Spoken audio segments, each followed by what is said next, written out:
Today was Friday, our first full day of vacation in sunny Southern California, and we had just returned from a trip to Knott's Berry Farm in Orange County. I had been there once before, many years ago when I was stationed at the now closed Marine Corps Air Station at El Toro. We all had a great time, and since there were still a few hours of sunshine left, decided to spend some time in the pool. Before I continue, let me tell you a little bit about us. My name is Shane McKnight. I'm 39 years old, and I'm a lead software developer for an aerospace firm that specializes in avionics for military and commercial aircraft. It may seem strange to you that a software developer works in an environment like this, but you'd be surprised at how much software is used in modern aircraft. I started working there after graduating from college 13 years ago. I had spent 4 years in the service as an avionics technician working on fighter jets and was a perfect fit for the job. I met Kay shortly after arriving in town on a blind date. Kay is 3 years younger than me and works as a nurse at a fairly large medical clinic in the city. Her pretty face and long blonde hair attracted me from the beginning. We dated, fell in love, and got married. A couple years later, we bought a house on the outskirts of Pittsburgh, Pennsylvania. We have been married for 13 years and have 2 sons, John, who is now 10 years old, and Robert, who is only 2 years younger. Fortunately, they both prefer their mother, and I suspect they will soon be attracted to girls. John, like his mother, has blonde hair, but Robert's hair is more sandy in color, like Kay's father. Kay took Robert's pregnancy hard and convinced me to have a vasectomy after he was born. I reluctantly agreed and had it done at the clinic where she works. Kay said the surgery could be canceled if we ever decided to have children again, so I agreed to her request. As far as I could tell, we were doing well so far. We both had good jobs that we enjoyed, a nice house, 2 cars, 2 kids, and a fairly active life. I thought I had it all.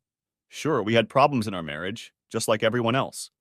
But we always seemed to be able to work things out. At the moment it happened, I had no idea that my whole world was about to come crashing down, and this would be the last weekend we would spend together as a family. As I watched, Kay put on her new bikini. She told me she had bought it for the trip, and I loved looking at her in it. At 36, she could pass for someone 5 or even 10 years younger than her. I whistled as I watched her show me the tight-fitting 2-piece suit. "Forget the pool," I told her. "Why don't we stay here and warm the bed?" She laughed and slapped my arm. "Is that all you think about?" she asked playfully. "When I think about you, it is," I replied, wrapping my arms around her. "Well, we better get to the pool before it's too late," she said. "Go check on the boys, please." "Sure," I said.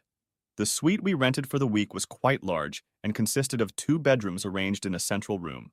Each bedroom had its own bathroom. The suite also had a kitchenette. It was more like a small apartment than a regular hotel room. Of course, it didn't come cheap, but in my opinion, my family was worth it. The boys slept in one room, and Kay and I slept in the other. I checked on the boys and made sure they were ready to go. Once I was done with that, we headed to the pool. I saw Kay looking at something on her phone and wondered what she was doing. "Find anything?" I asked. It seemed like she was constantly on that phone and almost never let it out of her sight. She shook her head. "No, just bringing our relatives up to speed," she said. Her relatives lived in Pittsburgh and had lived there for years, while mine were still in my native Florida and were now retired. I didn't think about anything else, and we headed to the pool. After playing in the water with the boys for a bit, I got out and dried off. But no sooner had I sat down with my wife than a rather tall, clean-shaven man approached us.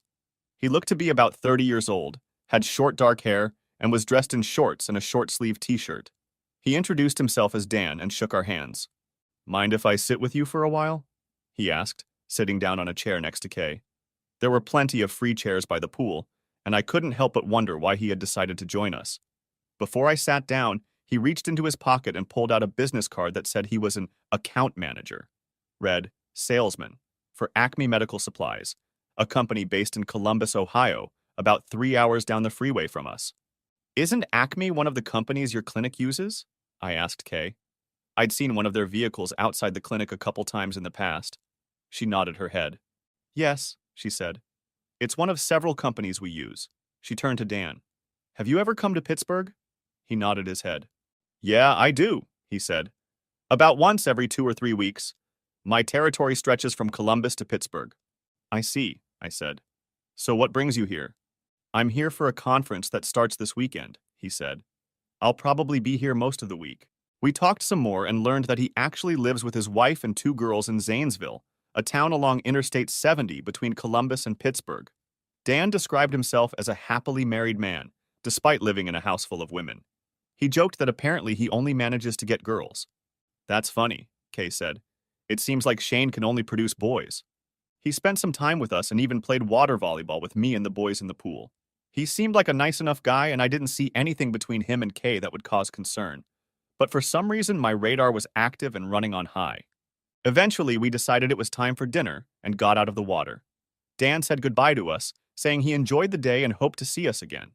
We enjoyed our evening meal and finally headed to the room. Can you believe it? Kay said once we were in the bedroom. We're all girls. Maybe Dan will get me the girl I've always wanted. What? I asked myself. Where the hell did that come from? Don't even joke about something like that, I told her. Remember, it was your idea to get me surgery after Robert was born, and I will absolutely not tolerate any cheating. Oh, I was just kidding, she said. I wouldn't do anything like that to you. I love you too much. I love you too, I said. But there's nothing funny about what you're saying. Nothing more was said. But for a moment, I thought a look of guilt flashed across her face. Maybe I was just reading too much into what she said. After spending time with the family in the center part of our room, we sent the boys to bed and headed to our room. When I was ready for bed, Kay said she couldn't sleep and asked if I would mind if she went for a late-night swim. I don't mind, I replied. Do you want me to join you? No, she said. Someone has to stay here with the boys. I shouldn't linger. Okay, I said. She got up and walked out the door. Since our room on the third floor overlooked the pool and hot tub, I took my camera and put it on a tripod. I loved taking pictures and videos of my wife when she wasn't looking. She was the most beautiful woman in the world to me, and I just enjoyed watching her. I turned on the camera and zoomed in, seeing her enter the fenced-in area of the pool. She slid into the water and swam for a while and then climbed out. She wiped herself off and sat down in one of the lounge chairs along the pool. After a while, I noticed movement and pointed. Dan had just entered the pool area, still in shorts and a t-shirt. He sat down next to her and they talked for a while. I thought she was looking at our room, as if checking to see if I was watching her. I knew the windows were tinted, and I was far enough away from them in the darkened room that she couldn't see me. Then she leaned over and seemed to kiss it. I zoomed in to get a closer shot, but she and Dan got up from their chairs and walked out of the pool together, and I couldn't get a clear shot. I thought that maybe Kay was on her way back to our room, so I turned the camera off and took it off the tripod. I lay back on the bed contemplating what I had just seen. Had she really cheated on me with some guy we had just met? I looked at the dresser and saw that she had left her cell phone there. For a moment, I considered opening it to see what she was doing, but changed my mind. I didn't want to invade her privacy only to find out later that nothing was going on there. I waited and waited, but Kay never showed up. Shit, I thought. How long does it take to take the elevator to the third floor? 2 hours later, she walked into our bedroom, and I immediately knew something was different. First of all, she smelled. Different, but I couldn't pinpoint what it was. It's about time you came back, I said. I saw you leaving the pool a couple hours ago. Sorry, she said. Dan came down and we talked for a while, and then we went to a restaurant and had a few drinks and chatted. I must have lost track of time. Shit, I thought. That bitch just lied to me. I know what alcohol smells like, and she certainly didn't have any breath. Suddenly, I lost the urge to touch her and started to feel nauseous. I got up and rushed into the bathroom. I closed and locked the door and barely made it to the bathroom before I threw up. It felt like I was throwing up everything I had eaten all week. Kay knocked on the door. Honey, she said, are you okay? I'm nauseous, I said in between dry sighs.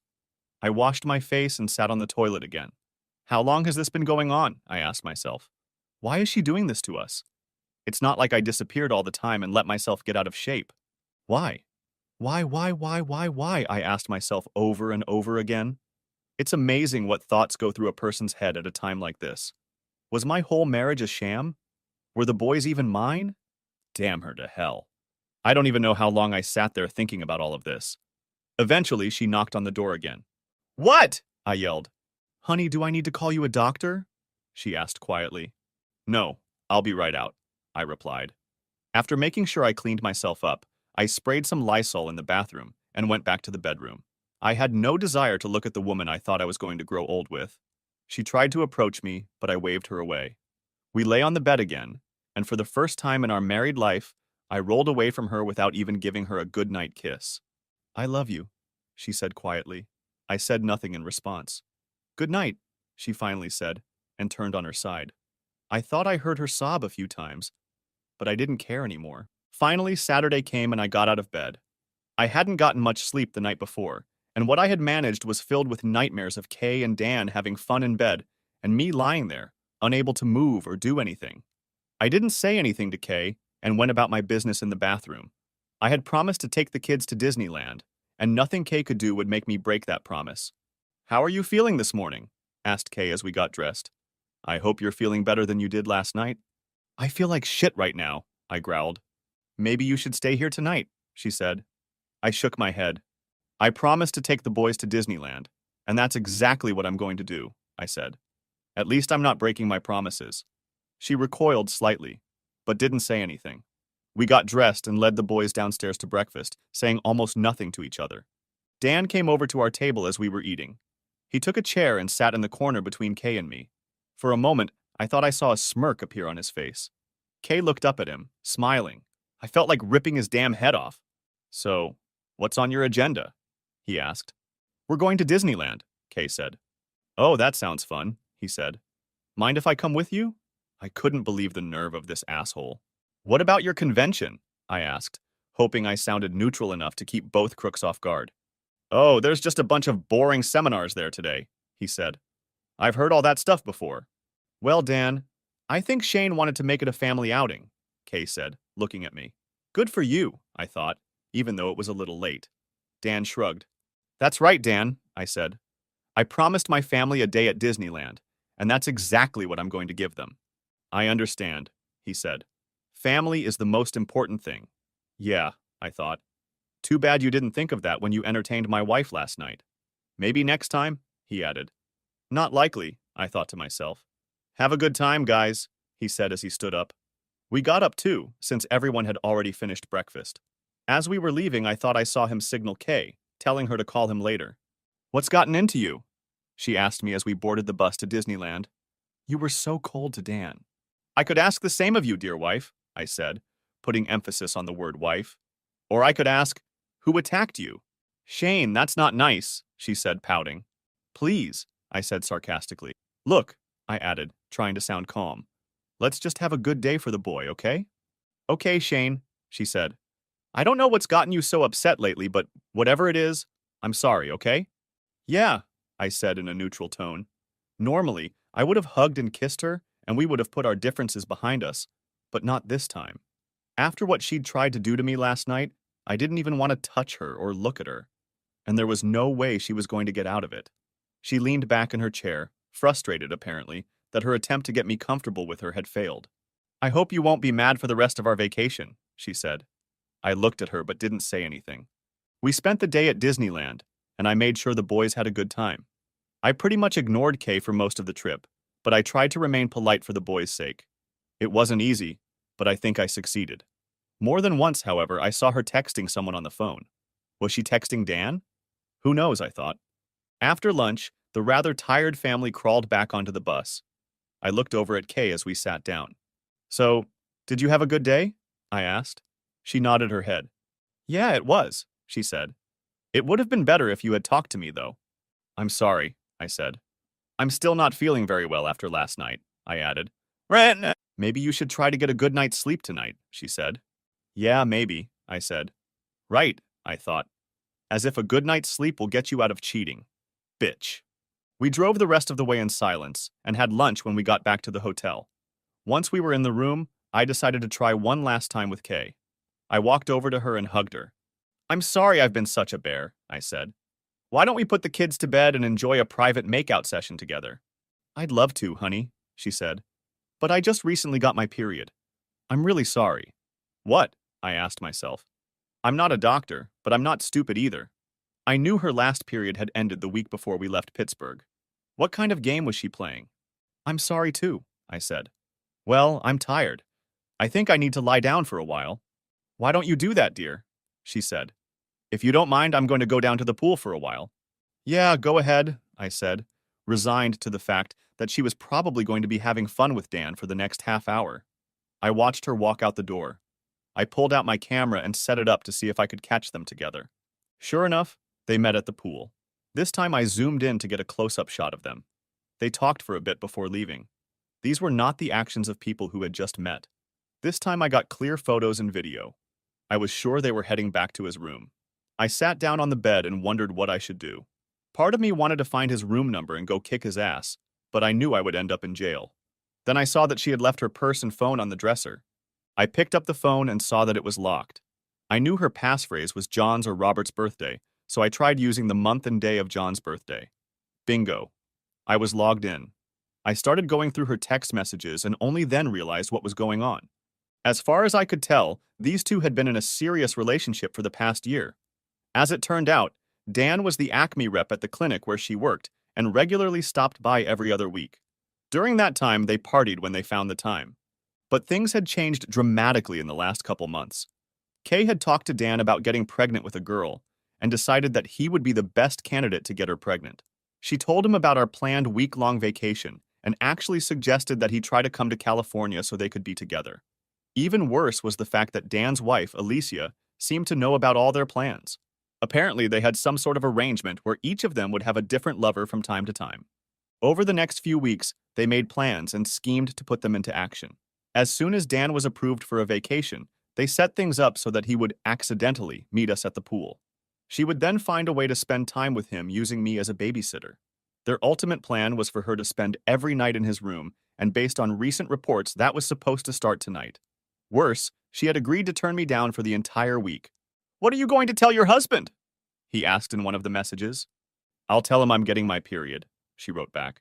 "He won't come near me while I'm on my period." "You know he's bound to suspect something," Dan texted her. "Not yet," she replied. "He'll know when you get pregnant," Dan texted. "Ha! He thinks boys are his too," she said in response. "But they aren't. I took a DNA test a year and a half ago to prove it. I'll email it to you." "Damn," he wrote back. "Why do you stay with him then?" "Because," she replied, "he's a good provider and great with the kids. Better yet, I don't have to worry about getting pregnant by him. After Robert was born, I talked him into having a vasectomy." "Do you know who the real fathers are?" he asked her. "I do," she replied. "The old boyfriend is John's father, and the doctor I used to work for is Robert's. He even gave Shane a vasectomy." Damn, I thought. I remembered that the doctor had left the clinic years ago to become some rich asshole at the teaching hospital in town. "You're something else," he said. "I hope he never finds out about this. Something tells me he'll kick you to the curb in no time." "He's a big teddy bear," she said. "Trust me, he won't do anything. I'll just let him know that if he divorces me, I'll destroy him financially and keep him away from the boys." "You're cold," he said. "Yes," she wrote. "The coldest. He hardly spoke to me at all this morning." "Maybe he's figured it out," Dan said. "No," she wrote back. "He doesn't understand anything as usual. Probably ate something." "Are we still on for tonight?" he asked. "Oh yeah," she replied. "I'll be at the pool like we agreed." "And how long are you going to stay?" asked Dan in response. "I should be back at the room around 8 in the morning or so," she said. "Then you have me all night. He wants to take us to the tar pits." Brea tar pits. "Boring." "Okay, I'll see you tonight," he said. "See you later, lover," she replied. Good thing Kay wasn't around at that moment. I had read stories where people said that the opposite of love was indifference, not hate. In my case, that wasn't the case. There was no indifference in me.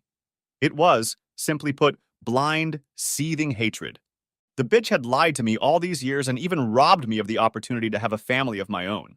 I had to find out about the DNA test she was talking about, so I opened her cell phone email client and did a search.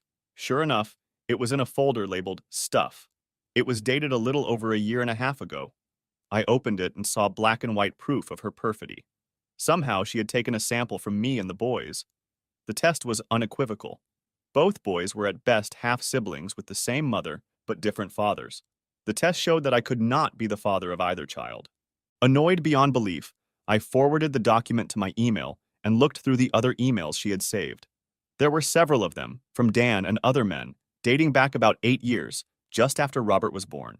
Almost all of them were quite explicit, and some contained pictures and videos that I had forwarded to my account as well. I rummaged through her purse, which she had placed on the dresser. I found a package of birth control pills that didn't even have half of them in it. Why would she need these if I'm having a vasectomy? I asked myself. I found her day planner and looked through it. Kay has a habit of writing everything down, and I noticed a few days with DK written in red. Those must have been the days she dated Dan, I thought. 2 days before we left on vacation, I also found a notation that read, Stop BC. Another marking read, No S on the same day. It didn't take a rocket scientist to figure that out. No doubt she had stopped taking birth control and cut me off from the fun. Why, I wondered. With my vasectomy, I couldn't get her pregnant. Maybe she was saving herself for Dan and wanted to make sure he was the one to get her pregnant. I took a picture of the planner and birth control bills and put everything back. I looked at her phone, wondering what else I could get out of it. And then an idea hit me.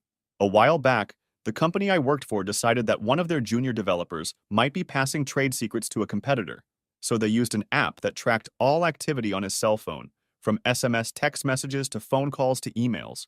Another app was used to record and transcribe all calls, with the recording saved on the device and archived either locally or on another server. This was a bit tricky, as federal laws pertain to phone records. As I recall, the information could be accessed from any device with the proper credentials. It turned out that the rumors were unfounded, but the developer was rebuked for being careless about personal security and given a stern lecture before being transferred to another department. I created an account to track all activities on Kay's cell phone number, and within minutes was able to access everything using my phone, tablet, or personal computer. I installed an app to record and transcribe all phone conversations. I knew it couldn't be used in court, but I figured all's fair in love and war. And in my opinion, Kay had just declared war. The third thing I did was install a phone lookup app to keep track of where her phone was at all times. That way, I reasoned, I could keep track of her whereabouts, assuming she had her phone with her, of course. I also decided to get myself and the boys away from Kay, so I looked up flight information and called the reservation desk. I found out that the flight to Pittsburgh was scheduled to leave shortly before midnight, so I made arrangements. The flight would land in about 4.5 hours, but there was a 3-hour time difference between the two cities. That would give me time to pack my bags, get to the Los Angeles airport, and go through security. By the time Kay returned, we would be in our hometown. I called my relatives, hoping I'd have time to talk to them before they went to bed. Luckily, Kay's parents and I got along great. They considered me the son they never had, and I considered them my second mom and dad. Kay's mom, Julie, answered the phone on the second ring. Hi, Mom, I said. I'm sorry to call so late, but I have a big favor to ask of you. Sure, Shane, Julie said. Is everything okay on the West Coast? Not really, Mom, I said. I'm bringing the kids home tonight and wondered if they could stay with you for a week. I'll explain when I get there. Well, of course they can stay here, she said. Is there something going on between you and Kay? Tina, I don't want to talk about it over the phone, I said. But I promise to bring you up to speed when I get there. And whatever you do, please don't say anything about anything to Kay. Okay, I promise, she said. Finished talking, I gathered my things and threw them into my suitcases. It took about 5 minutes, considering my anger. I went into the boys' room and shook them awake. Come on, guys, I said. Get up, we're leaving. You need to pack right now. They looked at me, scared and tired. What's going on? Asked John. It's an emergency, I said. We're going home. You guys are going to spend the rest of the week with your grandparents.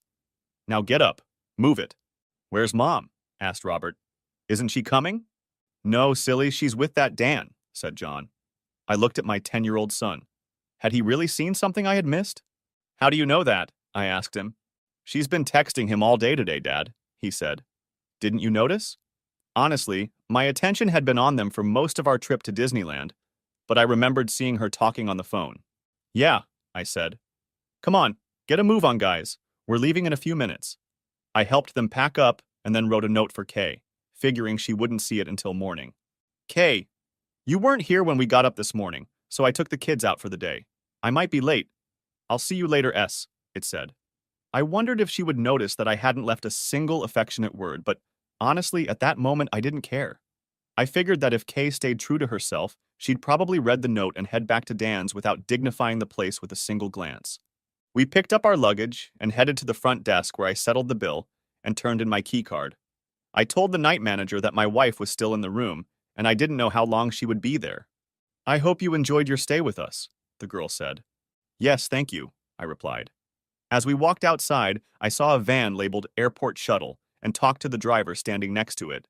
He got us into the van, loaded our luggage, and off we went. Turns out my timing was perfect. We got to the airline check-in counter, and my new reservation was confirmed. It took a while to get through security, but finally we were on the plane and headed to Pittsburgh. The boys were sound asleep within minutes of the plane taking off, but there was no way I was going to sleep.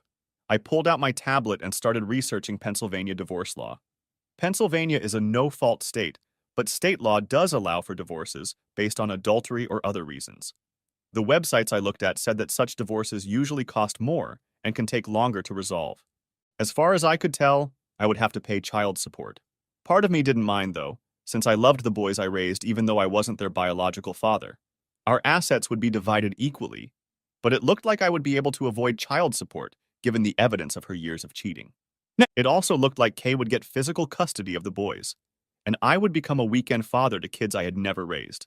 She'd probably get the house too, but I thought, maybe I could talk her into buying out my half of the mortgage. I knew how much she made, and mentally figured that if she budgeted carefully, she could get by, though it wouldn't be easy. In the end, I needed a really good lawyer, not just a paralegal filling in blank slips on pre-printed forms. I asked Cliff, my father-in-law, who happened to be a corporate lawyer, if he could recommend someone. I launched the Watcher app to see what was going on with Kay's phone. There was nothing new, but I saw that the app had finished archiving all the contents of her phone: text messages, photos, videos, emails, call logs, and more. I thought about going through it all again, but decided that for one 24-hour period, I was already grounded enough. I pondered for a while on what I could do to get back at the two cheaters. There was no way I was going to let this go unpunished. I remembered that Dan had said that he and his wife lived in Zanesville, so I searched and found the address, and phone number of one Daniel and Alicia King. I decided that since she knew what they were up to, nothing good would come of it. Exhausted, I turned off the tablet and leaned back in my chair, hoping to get some sleep before the plane landed. I woke up just as the plane began to descend into Pittsburgh. We disembarked with the rest of the passengers, packed our bags, and headed to the car. I called Cliff and Julie to let them know we were back and on our way to their place. I pulled up to their driveway and carried the boys' things to the door. Julie and Cliff greeted us, gave the boys a big hug, and escorted me inside. I set the boys' luggage on the floor, and Julie hugged me. "What's going on, son?" she asked.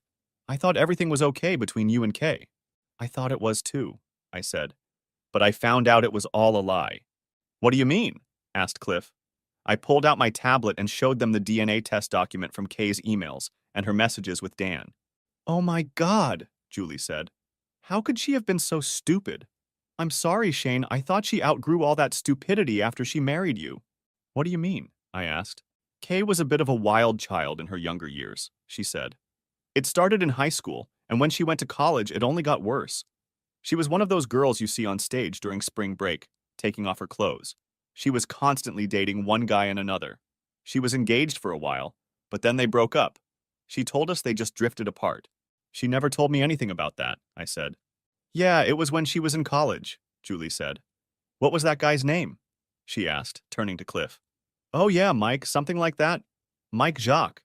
They went to high school together. I think I still have a picture of them going to prom." She pulled a photo album from the shelf and opened it, flipping through a few pages. "Here it is," she said, showing me the picture. I looked at the picture of a much younger Kay and her date at the high school prom and immediately noticed something. Mike, her date, looked a lot like John. I showed the picture to Julie. "Is it just me, or does he look strikingly like John?" I asked. Julie and Cliff looked at the picture. "I think you're right," she said. "They look an awful lot alike, don't they, Cliff?" she asked, looking at her husband. He nodded his head. "Of course they look alike," Cliff said. He looked at me. "Do you think he could be John's biological father?" "It looks like it to me," I said. "But it would take a DNA test to prove it. Do you know if this guy is still in town?" "Yes," Julie said. "His family has owned a deli here for years. He makes the best pastrami. I think he still works there." She wrote something on a piece of paper and held it out to me. It was the name and general location of the deli. "We'll have to pay this guy a visit," I thought to myself. I looked at Cliff. "Can you recommend a good divorce lawyer?" I asked. "I can," he replied. "Are you sure this is something you want to pursue?" "Absolutely," I said. "Kay has lied to me for the last 13 years, and now she's denied me my own children. Even now, she's copulating with some traveling salesman in a hotel room in California." "I understand, son," he said. "Look, I'm disgusted by what she did. You've been very good to her, and I think of you as my own son. But she's my daughter, and I still love her. Do what you need to do, but promise me one thing." "What's that?" I asked. "Promise me you won't physically hurt her," he said. I nodded my head. I realized what he was getting at. "I promise," I said. "Thank you," he said. "Also, we'd like you to come over for dinner tonight with us and the kids. I'd like us to sit down and talk about everything in detail." "I'll be here," I said. He pulled out his wallet and handed me a business card. "Marion Hawkins," it read with an address and phone number.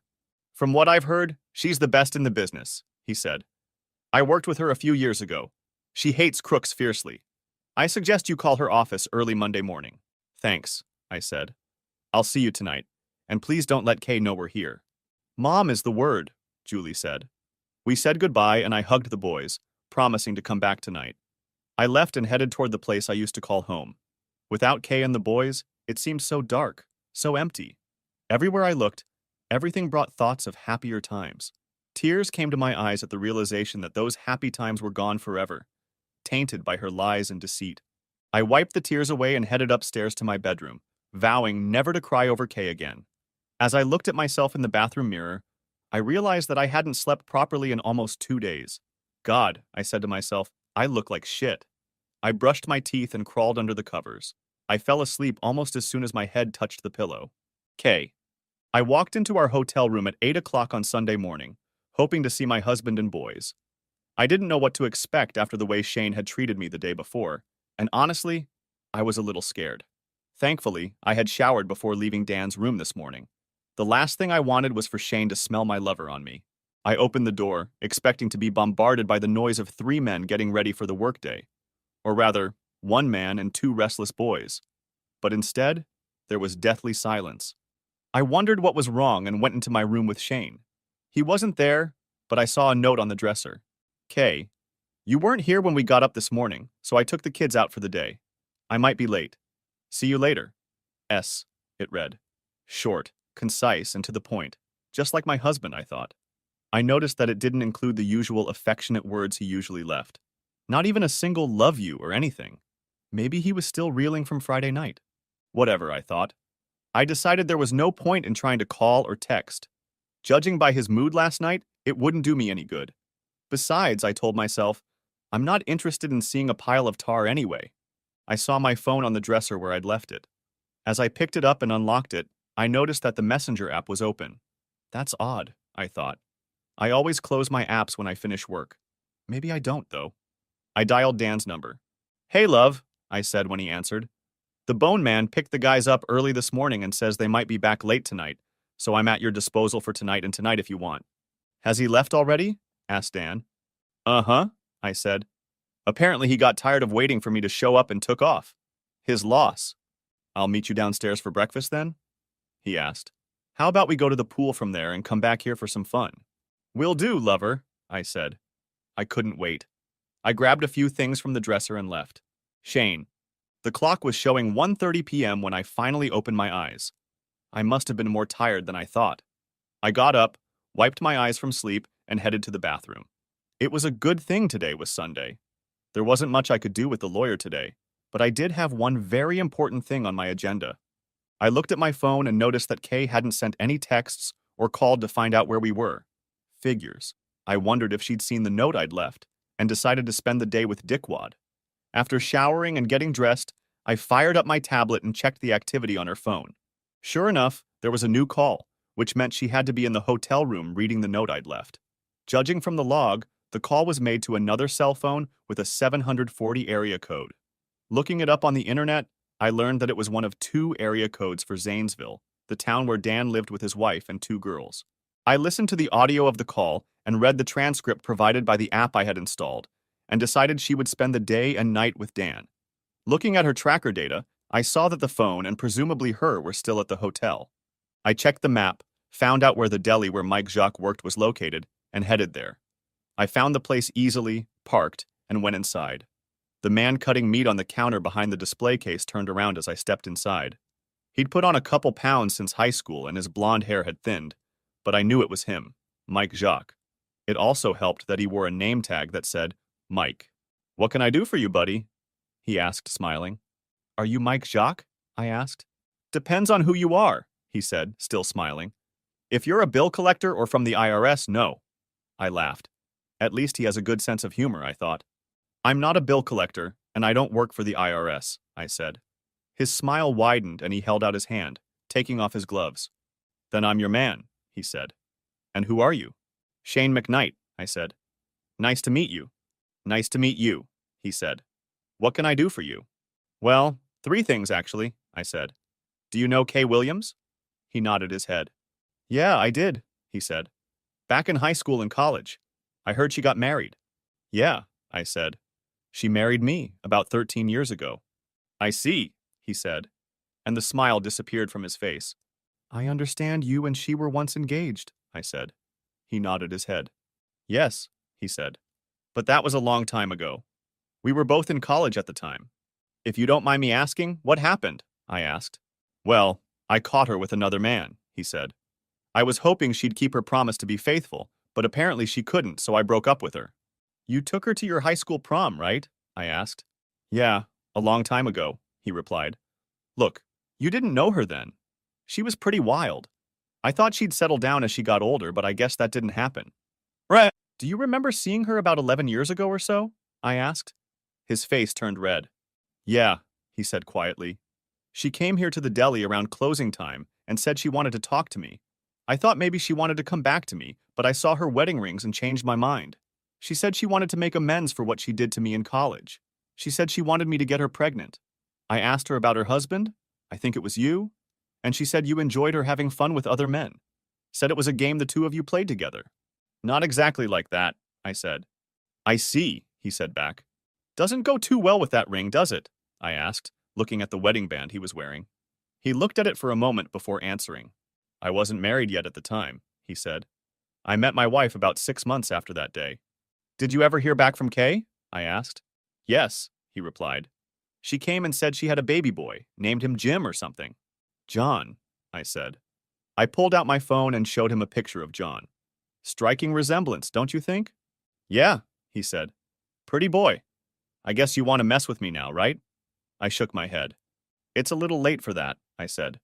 But there is something you can do for me. What's that? He asked. Are you willing to testify in court? I asked. To tell the judge what you just told me? Maybe swear an oath? I suppose I could do that, he said. After all, it looks like she was playing both of us. It does, I said. Besides, would you be willing to undergo DNA testing to make sure you're John's biological father? Are you planning on coming to me for support or something? He asked nervously. I shook my head. I don't know what the court will rule, I said. My name is on the birth certificate, and I've been raising him for the last 10 years. I don't know what Kay or her lawyer will do. He thought for a moment before answering. Okay, he said. I'll do it. What do I need to do? I pulled out a plastic bag with a cotton swab. Just let me take some saliva from your cheek, I said. I'll take it from there. He opened his mouth, and I slipped the Q-tip into his mouth. I put the cotton swab back in the bag, made a mark on it, and put it back in my pocket. There's something else, I said. What? He asked. I'll have a pound of your pastrami, please, I said. I'll pay for it. His face spread into a huge grin. I see you have good taste, he said. You know, we make the best pastrami in the state. So I've heard, I said. He held out a small piece for me to sample. It was, without a doubt, the best pastrami I had ever tasted. Very tasty, I said. If you'd like, I'll add a sandwich for you at no extra charge, he said. Sounds good, Mike, I said. Please do. I haven't had lunch yet. He weighed out a pound of meat, put it in a bag, and took more meat and made the sandwich, wrapping it in paper after he was done. I thanked him, paying for the pastrami. Shane, you seem like a real professional, he said. I'm really sorry about that, and I hope it works out for you. Thanks, Mike, I said. And thanks for your honesty. I'll see you around. See ya, he said as I walked out. I drove home, taking a few bites from my sandwich as I went. I had another important item on my agenda. I put the packaged meat in the fridge and finished the sandwich Mike had made for me. Pulling out my tablet, I checked to see if there was any new activity on Kay's phone since this morning. There wasn't. She didn't even seem to be interested in whether the boys and I were okay. I decided to go through her emails and messages again to see what else I could find. I started at the beginning and found several exchanges between her and Dr. Winstead, the doctor who performed my vasectomy. He made it clear to her that he didn't want to know anything about the baby he was carrying and asked if she had contacted me about the vasectomy, as he had suggested. Yes, I have, she answered him. And he was fine with it. I told him I was having a hard time with Robert, which I did, and he would do anything to make me feel better. Good, he replied. I'll take care of it myself. Trust me, he won't be able to have kids when I'm done. Just curious, why don't you want to have kids with your husband? Really? She asked. Have you looked at him? Do you think I want to have children with him? No way. I couldn't believe what I was reading. My so-called loving wife and this doctor were conspiring to make me infertile while making me believe I was doing it for her. And the thought that she really didn't want children with me pierced me to the core. Why did she even marry me if she had those feelings? And I went through some more of her emails and pulled up some pictures and videos of her cheating. I copied it all onto a flash drive to use in the divorce. I continued going through her emails and found that after good old Dr. Winstead left the clinic, she had dates with at least 5 other men. Judging by the dates on the emails, many of her affairs had taken place while I was away from home.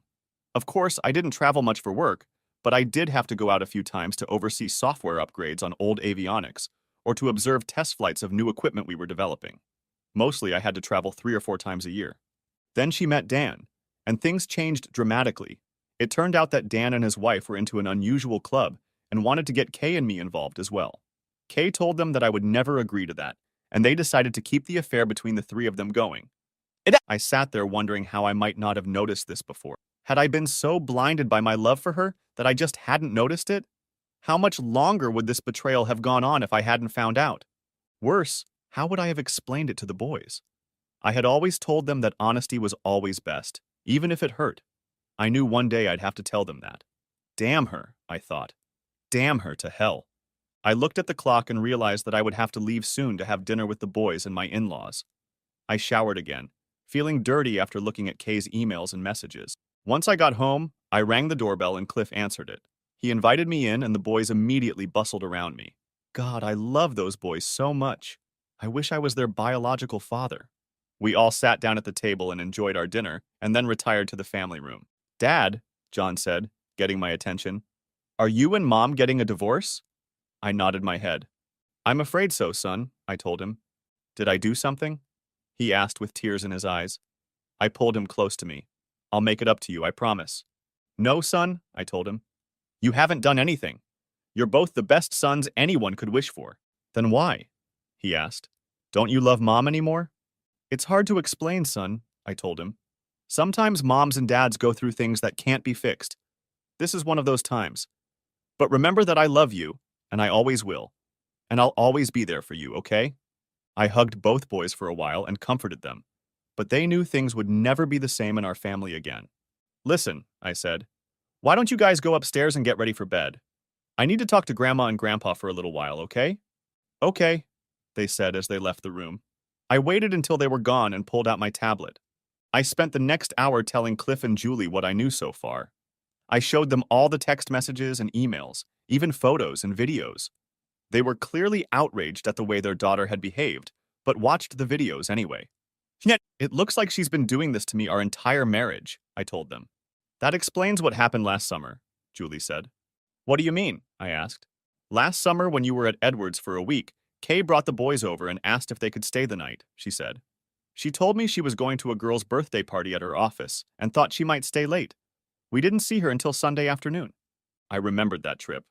I needed to oversee the testing of new software and ended up being gone for a week. I looked through my tablet and found emails from that time between Kay, Dan, and Alicia. It turned out that she had spent the weekend with them, having a 2-day vacation. I showed the emails to Cliff and Julie. I'm so sorry, son, Cliff finally said. You deserve so much better than this. You've been a wonderful husband and father. Thanks, Dad, I said. I'm sorry to drag you into all this. But as you can see, there's no way I can stay with Kay. I hope you don't mind, but I took the liberty of calling Marion, he said. She told me that if you can come to her office at 7:30 in the morning, she'll see you right away. Thanks, I said. I'll be there. Be sure to bring it all with you, along with your financial documents, he said. If anyone can help you get through this, it's her. Just don't do anything stupid. I won't, I promise, I said. What are you going to do about biological fathers? He asked. I shook my head. I don't know. I said quietly. I met Mike today. He seems like a nice enough guy and was honest enough to tell me the whole story.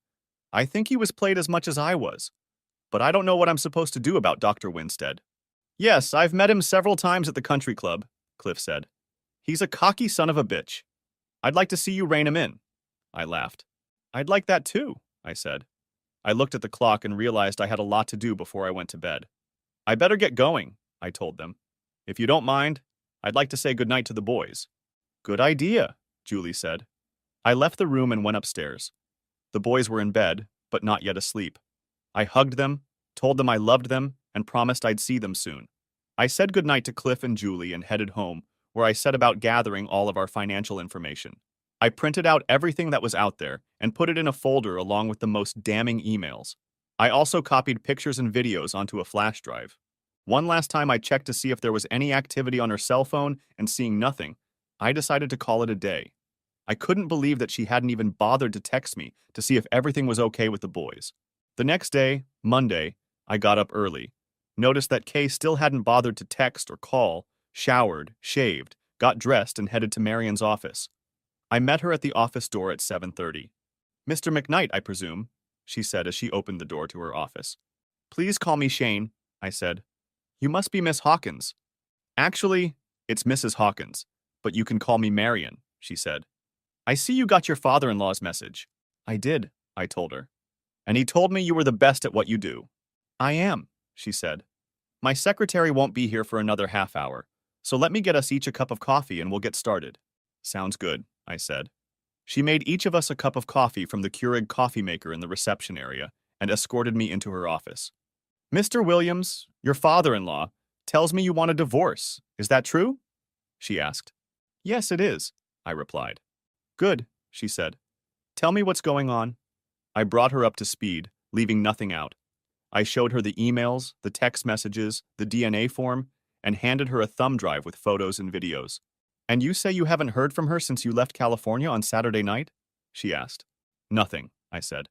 Not one text, not one phone call, nothing. Well, she said, it won't look too good in the eyes of the court. You say you've identified the biological fathers of both boys? Yes, I said, telling her about my meeting with Mike. I see, she said. Well, you should know that divorce isn't about justice, unfortunately. It's usually about money. In most cases, the mother almost always gets custody, and the father always pays child support as well as spousal support.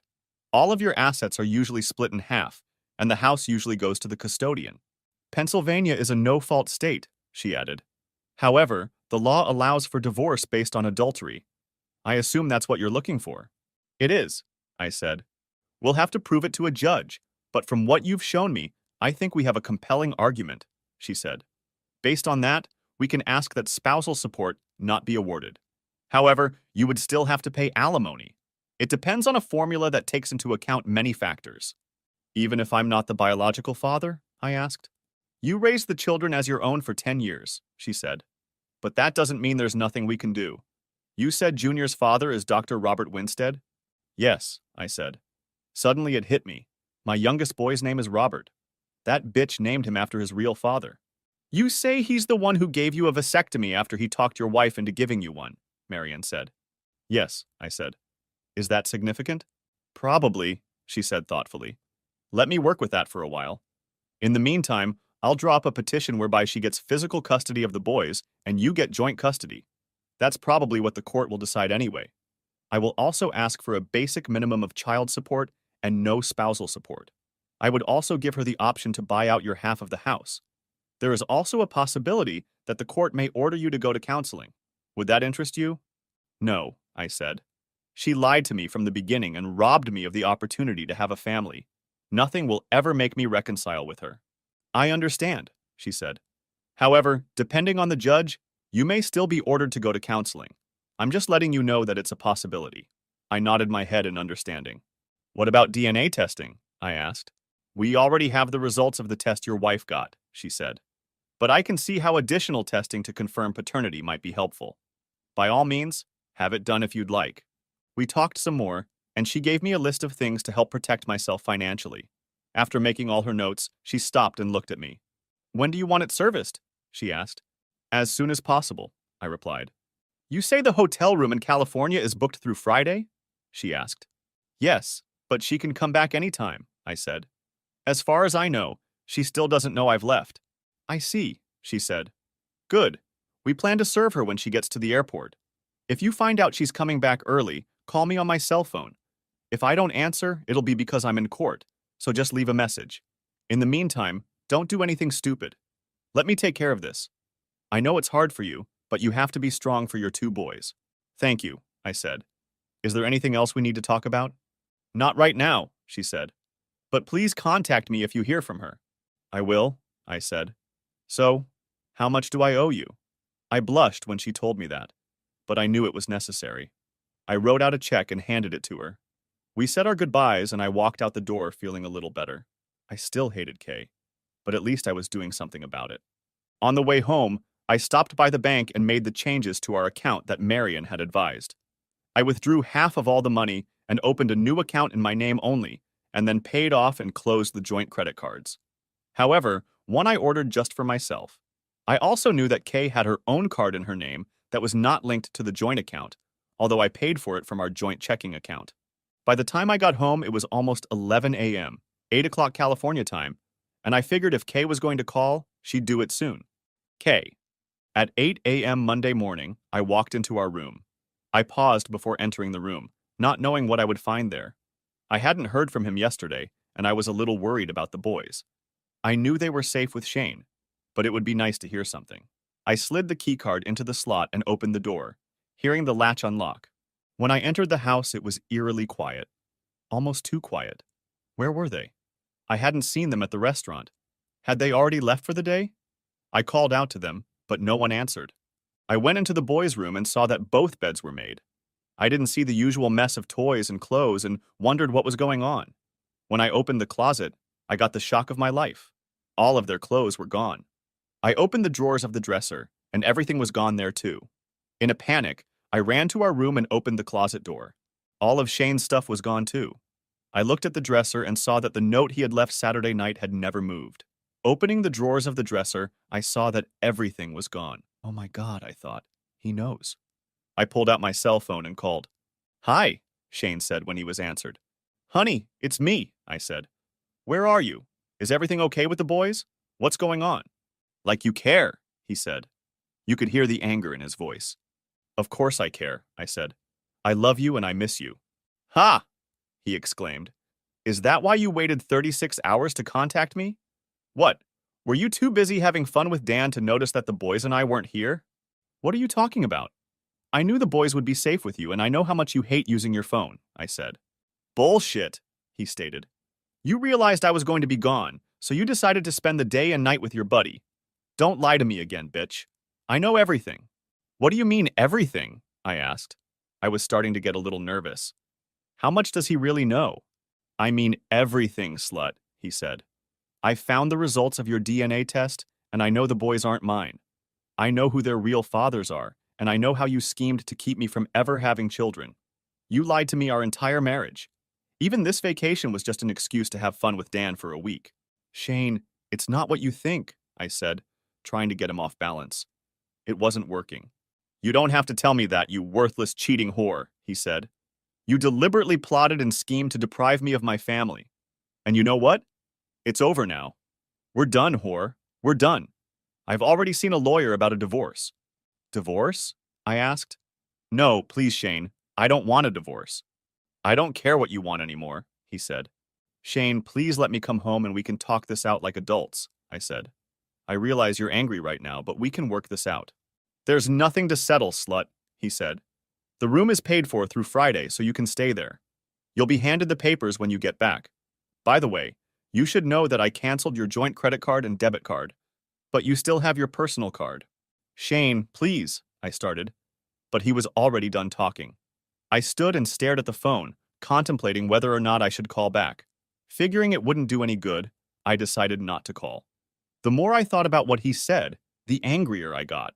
Yes, I had cheated on Shane over the years. Many times. I had always been a little wild, and I thought things would change when I got married. I stayed faithful to Shane for the first 2 years of our marriage, but the old desires started to come back. Around this time, we started talking about starting a family, and I made a unilateral decision that changed everything, at least for me. I decided to let Mike, my ex-fiancé, get me pregnant. I justified it to Mike by saying that I owed it to him. Yes, I lied a little when he asked me about my husband, but the truth was that I never really wanted kids with Shane. It's not that he was ugly or anything. He's no Quasimodo, but he's certainly no Brad Pitt, if you know what I mean. It wasn't easy for me at first, and I did my best to keep Shane from finding out. I usually waited until he was away on one of his trips, so I would have time to enjoy myself and get cleaned up. It wasn't easy since he only went away a few times a year. I had a few more lovers after John was born, but I always made sure Shane didn't find out. I started using some of my free time to spend my days with different men. Some of my lovers took pictures and made videos, sending them to me as keepsakes. A couple of years after Mike, I started having an affair with Dr. Winstead, one of my bosses at work. I ended up getting pregnant with Robert. Yes, I named the boy after his real father, even though he wanted nothing to do with his offspring. I took a chance that Shane wouldn't find out, and so far my secret was safe. Dr. Winstead advised me to give Shane a vasectomy after Robert was born. I thought it was a dishonest idea and suggested it to my clueless husband. He bought my lie and agreed to the vasectomy, and I made sure Dr. Winstead performed the procedure. After Robert was born, I dated several men again, trying to be as inconspicuous as possible.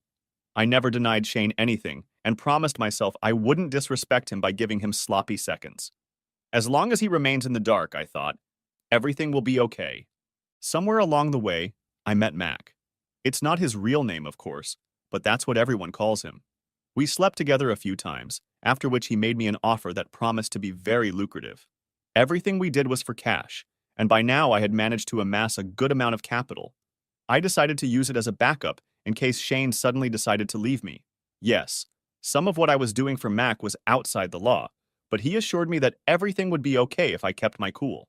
Around the same time that I met Mac, I decided to verify that neither of the boys were Shane's father and took a DNA test. I was pleased with the result and decided to keep the document for future reference. I knew the time would come when I would have to tell my husband the truth. I knew he would be shocked, but I didn't care. After all, what could he do? Put the babies back in my womb? I know some would think me evil for denying Shane children, but I decided it was my right to decide who would be the father to my offspring, as I thought Shane's reaction to what he found out was over the top. We'd been through a lot over the years, and I saw no reason why it should be any different. In my wildest dreams, I never thought he would actually go through with the divorce. In the past, he had always deferred to me. Until Friday night, I had never seen him get angry or really upset about anything. But the more I thought about the fact that he called me a slut, the angrier I got.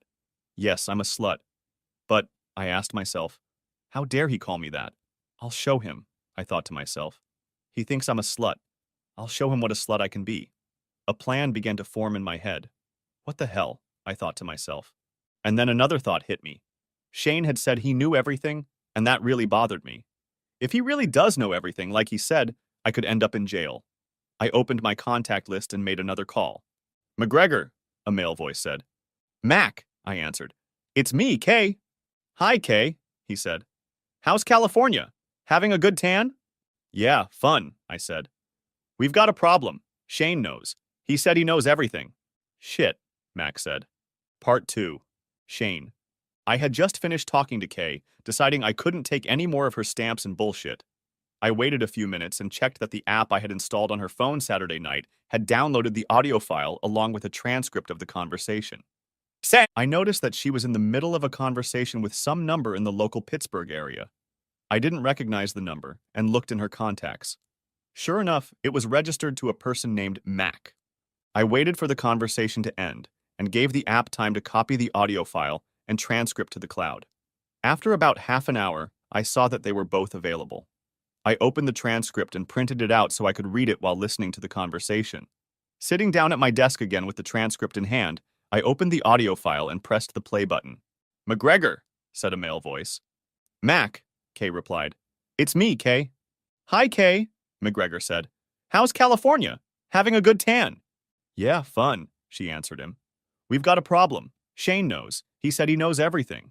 Shit, Mac said. We talked about this, Kay said. You know what needs to be done. Are you sure? Said McGregor. Absolutely, she told him. And it has to be done Thursday night. Why Thursday? He asked. For 2 reasons, she replied. First, I'm going to send him something late tonight. He probably won't see it until tomorrow. He'll be so upset he probably won't even want to defend himself. Second, I'll be here until Friday, and if I know him, he'll probably serve me with divorce papers as soon as I land in Pittsburgh. Divorce? Asked McGregor. Yes, she said. He found out about me and said he's preparing divorce papers. And what are you going to do to make him so upset? He asked. He thinks I'm a whore, she told him. And I'm going to show him what a slut I really am. McGregor laughed. Well, you are a slut, aren't you? He asked her. She giggled. Yeah, but he has no idea what a slut I can be, she said. So it has to happen Thursday night and look like a home invasion. We've had to deal with quite a few cases like this lately, so it's doable, he said. Was this guy a police officer? I asked myself. Tell me, does he have a gun in the house? No, she answered. He wanted to acquire one, but I never allowed it. Good. What about rats? He asked her. I really don't want them to get hurt, she said. But there must be no witnesses. Understood? Yes, he said. I understand. What's in it for me? Shane has $1 million life insurance policy, and his employer has a $500,000 policy, she said. I'll give you $100,000 of that amount. You're asking for a lot, he said. Let it be $250,000, and we'll make a deal. Okay, she said after a few moments. So, let me get this straight, he said. You want me to kill your husband and possibly your 2 boys for $250,000. You want it done this Thursday night, and you want it to look like a home invasion. Exactly, she said. And I want you to handle it yourself. I know you've done it before, and I don't want someone else to mess it up. There's too much at stake. I understand, he said. You realize I'm taking a risk. We both do, she said. Good, he told her. But I want to celebrate when you get back. She giggled. Sure, she said. We can celebrate D-Day together. D-Day? He asked. Yes, she told him. The day Shane died. They laughed. I've got to go. I won't call until I get back. Don't worry, I'll act like a distraught widow and no one will ever know the truth. Okay, he said. I'll text you when it's ready. I can't wait, she said. We'll talk later. Bye, he said, and ended the conversation. I sat there stunned, unable to believe what I had just heard. My so-called loving wife had just promised to pay some asshole $250,000 to get me, and possibly the boys killed this Thursday night. Why the hell did she get into this? I asked myself. And who is this McGregor guy? What is he? A cop? And what are they doing so bad that me and the boys have to be destroyed? I sent the audio file and transcript to Marion's email address and called her when I was sure the email had been sent. She answered on the second ring. Marion Hawkins, she said when she answered. Marion, this is Shane McKnight, I said. I just sent you a couple files. I intercepted a conversation between Kay and some guy named McGregor, and they just plotted to destroy me and the boys this Thursday. What? She asked, shocked. Are you sure about that? I'm absolutely sure of it, I said. I sent you the audio file and the transcript. How did you get the audio file and the transcript? She asked. Never mind, you can explain it later. I just finished a case and I'm on my way to the office now. I want you to come in right now. I'll clear my calendar, call the DA's office and my private investigator. On my way, I said, ending the conversation. Grabbing my tablet and laptop, as well as a printout of the transcript just in case, I hit the road. When I got to Marion's office, I noticed that 2 men were next to her, reviewing the transcript. Marion waved me over and closed the door. She introduced them to me. Bill Rollins was her private investigator, and the other man was Ryan Jacobs, an assistant district attorney. Can you tell me how you got this? Asked Ryan. I told him about the apps I had installed on Kay's phone, one that archived all the data from her device, including emails, text messages, videos, and photos, and another that recorded her calls and stored them in the cloud as audio files. It also decrypted her calls, saving the text files in a remote location. I'm not sure we can use this as evidence in court, given the way you got it, he told me. Look, Mr. Jacobs, I said. The phones and services are in my name and I pay the bills. That's why I don't use my phone for anything other than making calls. Are you willing to testify under oath? He asked me. Absolutely, I said. I'll even give you access to everything I have so you can review it all for yourself. I need to talk to my boss about it first, he said. Do you even know who this McGregor guy is? I shook my head. Not directly, I said. I know Kay had an affair with him a couple years ago, judging from her emails. He even sent her some pictures and videos. Show me, he said. I pulled out my laptop and, using the Wi-Fi in Marion's office, logged into the cloud account where Kay's phone was archived. I went into the stuff folder and found the emails. In one of the emails was a rather long video of her having fun with this guy. We watched until we came across a frame that clearly showed his face. Shit, Bill said. I know that guy. Who is he? I asked. That's Alfred McGregor, he said. He's one of Pittsburgh's finest, captain of the police department. Are you sure about that? Asked Ryan. Absolutely, said Bill. Ryan stared at the frame for a few seconds. I think you're right, he said. Can you print this out? He asked Marion. She nodded her head. Give me a second to plug this laptop into my desktop printer, she said, and grabbed a USB cable. Soon we had a color picture of McGregor with Kay. Ryan looked at me before he spoke again. Can you give me access to all this information? He asked. I can, I replied. Do you have a laptop? He nodded, then opened his bag and pulled out a computer. He started it up and connected to Marion's Wi-Fi. In no time at all, I had it set up to watch everything that was going on. I think it would be best if we put Mr. McKnight in protective custody until we get this all sorted out, he said to Marion. She shook her head and rejected his suggestion. No way, she said. First of all, he has 2 little boys to take care of. Second, if you put my client in protective custody, you'll be signing his death warrant. There's no way I'm going to let you put him in a position where this McGregor can get a hold of him. I have a couple guys I can spare to guard him, Bill said. Marion nodded her head. Do it, she said. Ryan looked back at me before he spoke again. Do you have any idea why they want to destroy you? He asked. I pulled out my laptop and showed them the emails I'd found between Kay and Alfred. I don't know what any of this means, I said. But I found this by looking through her emails. They went through all the emails I'd brought, and as I watched them, Ryan's eyes widened. Holy shit, he said. What? Asked Marion. Our office has been working with the Drug and Alcohol Administration on the increasing cases of prescription drugs on the black market. They're trying to find the source, but so far they've had no luck, he said. He looked at me. Where does your wife work? He asked. I told him about her work at the clinic. You think my wife is the source of these drugs? I asked. That's exactly what these emails indicate, he said. It looks like McGregor is involved in this case too. If your wife thinks you know about all this, she'll probably want you out of the way. He turned to Marion again. Are you sure you don't want to take your client into protective custody? To make it easier for McGregor to get to him? She asked. Hell no. I want McGregor behind bars immediately. It's not that easy, Ryan said. We need to go through channels, get internal affairs involved, investigate. We're talking about a police captain, not some rookie. It's going to take time.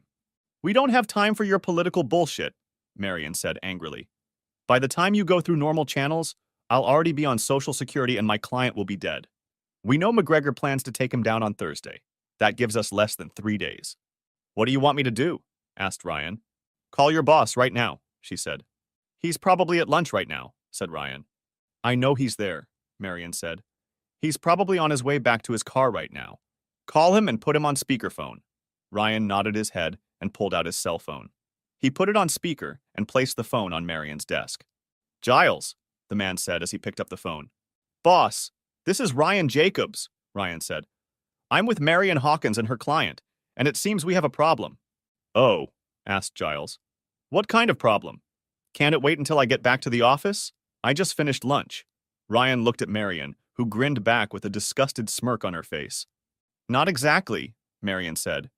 We have evidence that one of our esteemed police captains may be involved in a murder-for-hire scheme and a plot to distribute stolen drugs. Who is this police captain, Marion? Asked Giles. McGregor, said Ryan. Al McGregor. No way, said Giles. He's one of our highest-ranking officers. I can't believe he could be involved in something like this.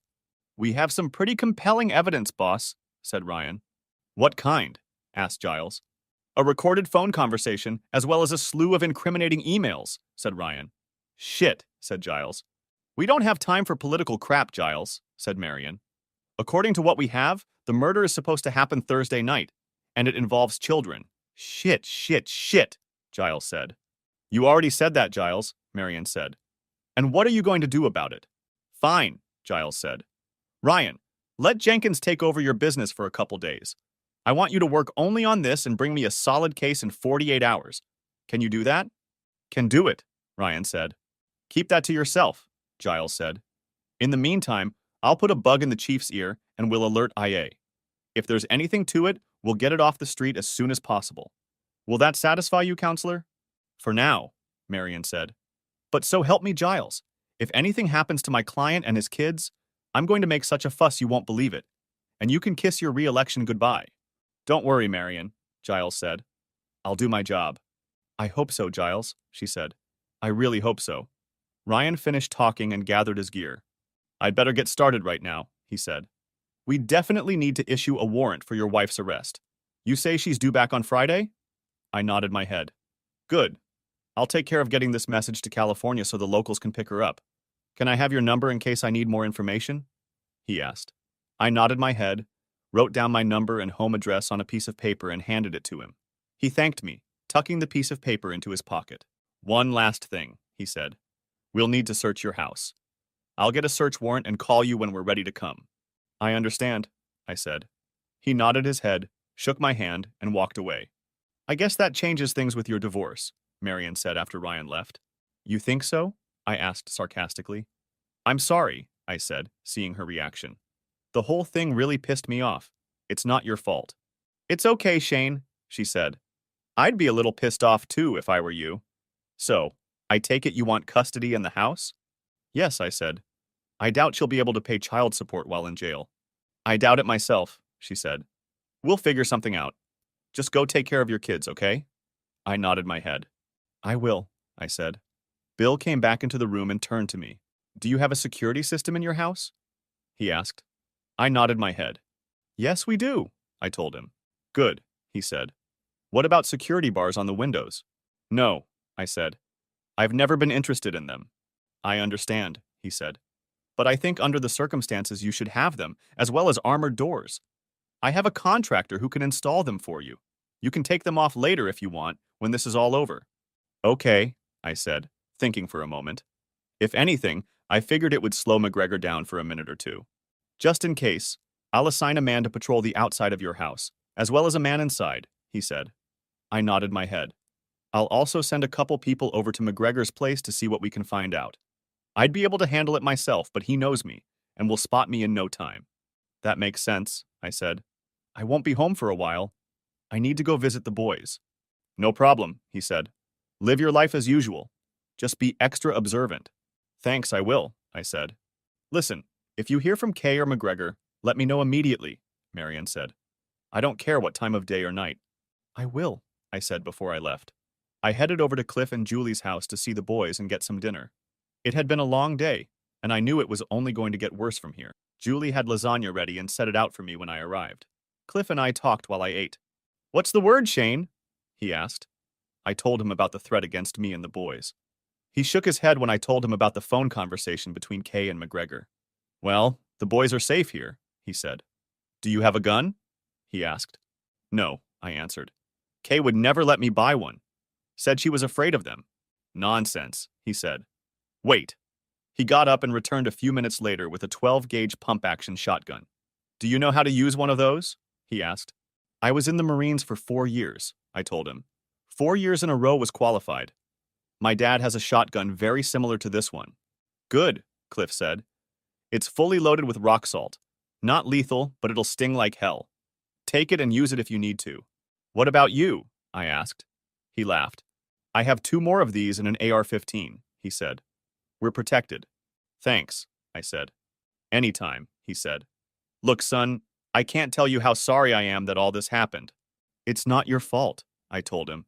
You didn't make her do what she did. I just don't know how I'm supposed to explain it to the boys. Explain what, Dad? I heard John question from the doorway. I gestured for him to come over and then hugged him as tightly as I could. John, I said, I've never lied to you boys, and I'm not about to start now. You should know that you may hear some very bad things about your mother in the next few days. She cheated on you, didn't she? He asked. I nodded my head slowly. How do you convey to your young children that their mother is a whore? Yes, son, she cheated, I said. I hate her, he exclaimed, tears streaming from his eyes. No, son, you should never say that, I told him. She's done some bad things, and she'll have to pay for it, but she's still your mother. But you hate her, he said. I can tell. Damn, I thought. How do you explain something like that to a 10-year-old boy? The thing is, he was right. At that moment, I hated her with every fiber of my being. It's different, son, I told him. What your mother did, she did on purpose to hurt me. But if she hurt you, didn't she hurt Robbie and me too? He asked. He was right again, and I was confused. She's hurting all of us, I said. I don't think she fully realizes it yet, but she will realize it. In time, son, she'll realize. John wrapped his arms around me and buried his face in my shoulder. I could feel his tears as he cried. I love you, son, I said, and I always will. I love you too, Daddy, he said. I hugged him for what seemed like an eternity. Then my phone buzzed. I pulled it out and saw Ryan's number on the screen. We're ready to go search your house, Mr. McKnight, he said when I answered. Thanks, Ryan, I said. I'm on my way. I sat John down and explained that I had to go home. By then, Robert had walked into the room. I hugged the boys, kissed them goodbye, and shook Cliff's hand. Julie hugged me at the door. I promised to bring them up to speed the next time I saw them, and left with shotgun in hand. I got home just as Bill's contractors were putting the finishing touches on the security bars covering the windows. They had also installed the armored doors, and the foreman handed me the keys. I signed the paperwork agreeing to pay for the installation and put it on my credit card. I was somewhat surprised. The ornate iron bars looked better than I thought they would, but I still wasn't sure I wanted to keep them after it was over. I walked into the house, unloaded the shotgun, and set it against the wall in the home office, next to the computer. I put the shell casings in the desk drawer and kept the barrel open so it couldn't be mistaken for a loaded shotgun. When I was done, Ryan and a few officers showed up. I let them in, and one of them introduced himself as a DEA agent. Ryan showed me a search warrant, and they started searching. They looked around but were careful to put everything back where it belonged. After about an hour, I heard someone calling from upstairs. Found something, boss, one of the officers said. I wondered what they could have found as I followed Ryan up the stairs. We walked into the room that Kay used as the craft and sewing room. The closet door was open, and the bookcase she used to store her needlework stuff was pushed back from the wall. Behind it, there was a cutout in the wall where two rather large metal boxes stood. Ryan looked at me before he spoke. Did you know this was in here? He asked. I shook my head. I have no idea, I said. I usually stay out of this room out of respect for Kay. Ryan put on a pair of latex gloves and opened the first box. Inside were pill bottles and sachets, similar to the samples you might get at a doctor's office. They were labeled Acme Medical. Ryan looked at me. Isn't that the company your wife's boyfriend works for? He asked. Yes, it is, I replied. The DEA agent looked at the pills and read the labels. These appear to be all Schedule II controlled drugs, he said. We'll have to run tests to verify that, but it looks like she has several drugs here. He looked at Ryan. We need to pay a visit to that clinic. Ryan nodded his head. I agree, he said. Opening the second box, we saw several wads of crisp $100 bills. Ryan counted the wads and then turned to me. Looks like your wife has been very busy, he said. I'd estimate she has about $120,000 here. I shook my head in shock. In the box, we also saw an envelope. Ryan pulled it out and looked inside. There was a statement from a local bank saying that she had another $150,000 stashed away in a savings account. It looked like she'd been making deposits regularly for the last year and a half, careful not to exceed the $10,000 limit. It looks like she structured her deposits. Were you aware of that? He asked. I understood the basic idea of structuring, where people intentionally segregate cash deposits to avoid being subject to mandatory reporting. I'd heard stories of business owners caught doing this, and from what I'd heard, some of them had lost all their money and were facing several years in jail. No idea, I said. Ryan handed the boxes to a technician who checked them for fingerprints.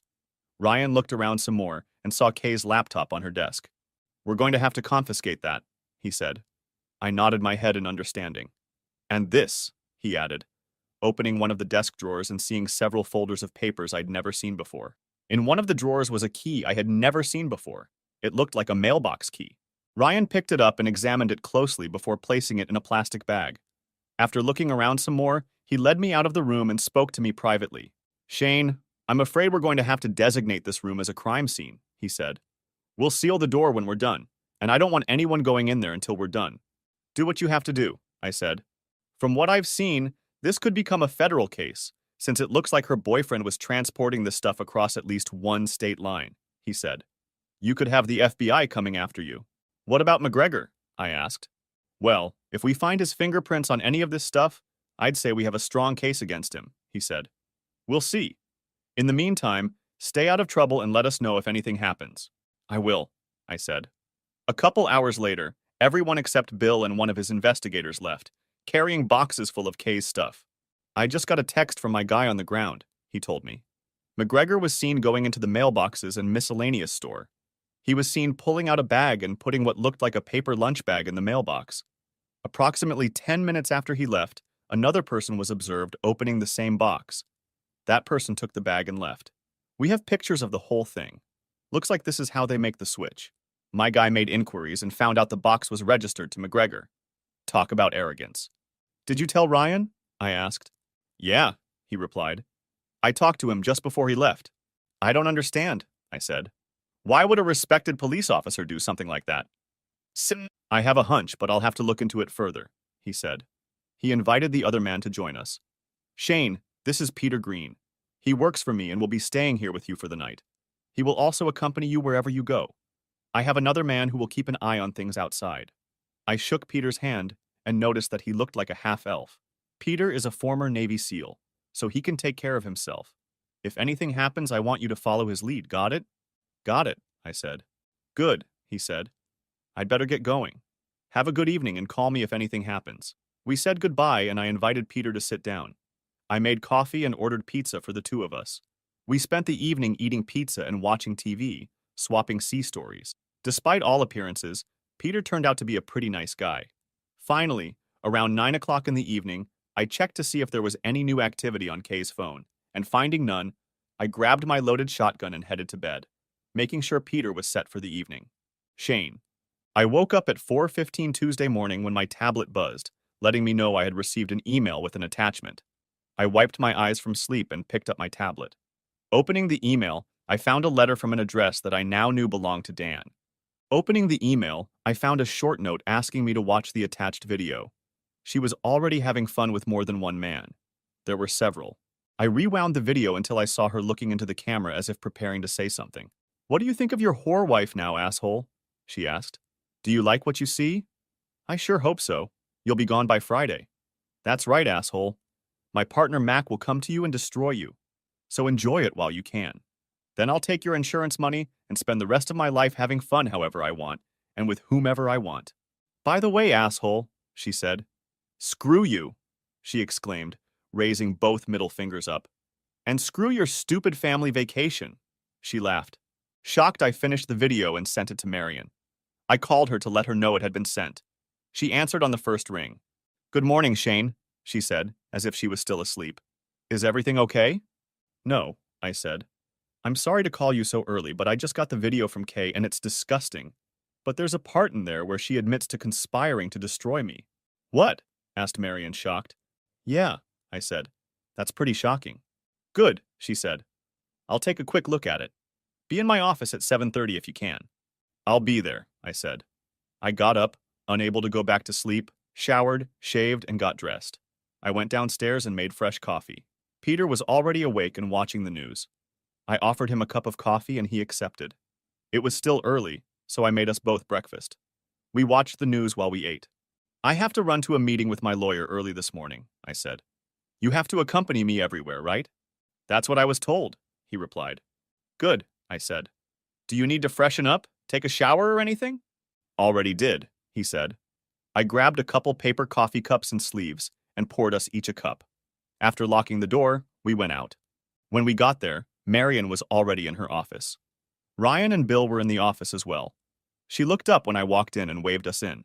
Good morning, Shane, she said. Ryan nodded and said a polite but curt, morning.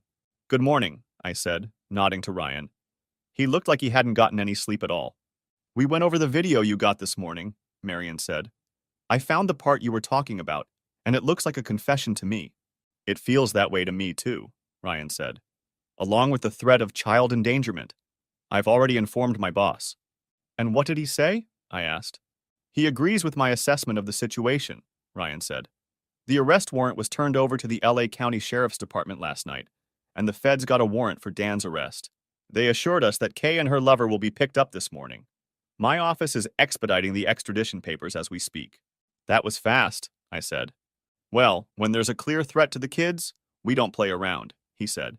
Besides, thanks to Bill's investigators and our friends at the DEA, we were able to get enough information to show sufficient cause to arrest McGregor. They'll be taking him from his apartment at any moment, if they haven't already. I take it you've made some progress in your investigation? I asked. Yes, Ryan said. It looks like McGregor had a pretty good operation that worked for him. The feds are officially calling it a criminal enterprise, which could mean a life sentence. Why? I asked, shaking my head. He's a police captain, for crying out loud. He's up to his eyeballs in debt, Bill said. His wife caught him cheating and divorced him a couple years ago. Gave him to the cleaners. He's barely making ends meet, paying alimony and everything else. Ryan looked at his watch. I better get going, he said. I haven't slept in 2 days. Now all I have to do is wait. The feds are going to check out some clinics in the area and are showing interest in your wife's lover. Call me if you hear anything, okay?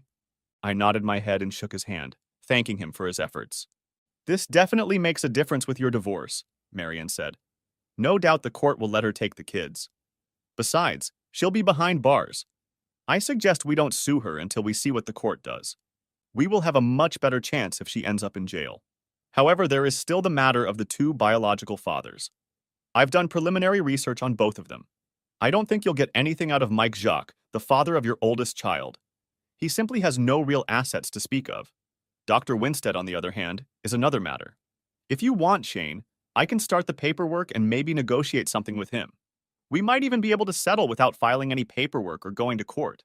Is that something you'd like to pursue? Absolutely, I said. Good, she said.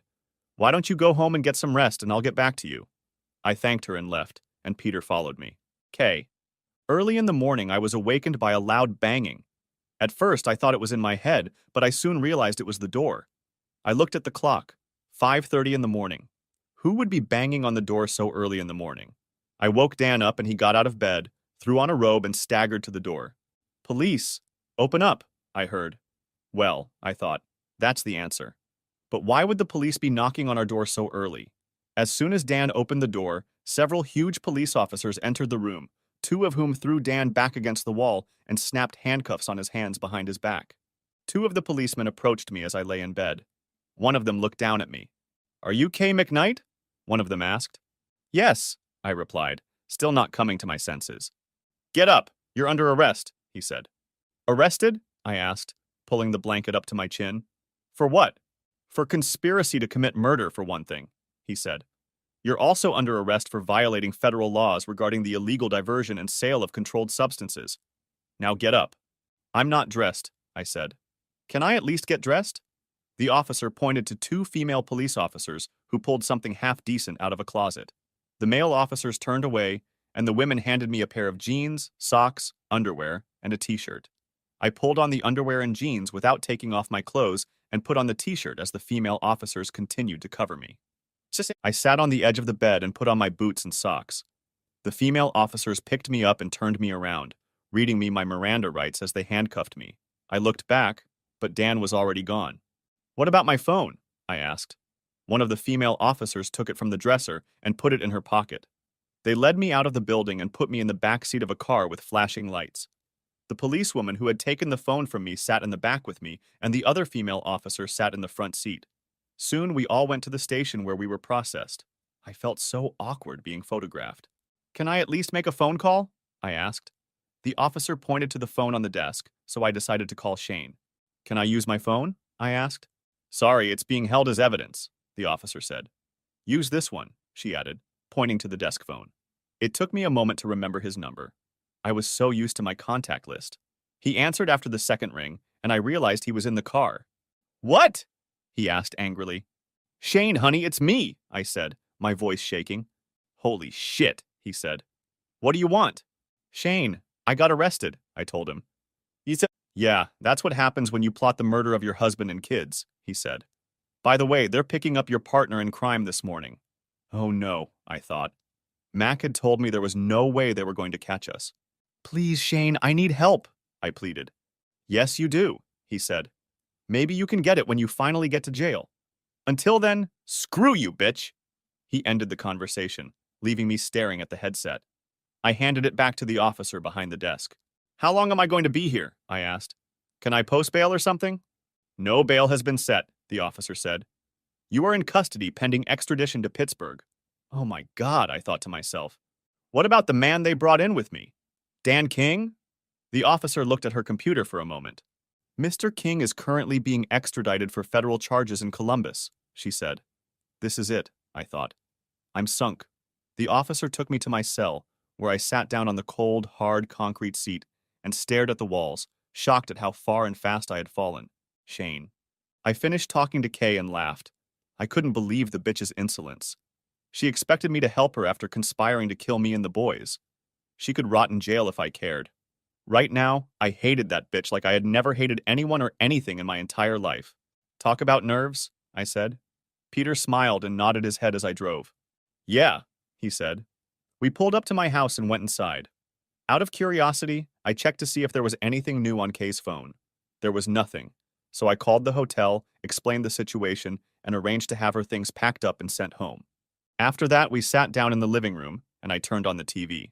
Peter's phone rang, and he left the room for a few minutes while I flipped through the channels. Turn on the news, he said, when he came back into the room. I switched to the local news channel, and we saw a reporter standing in the parking lot outside an apartment building.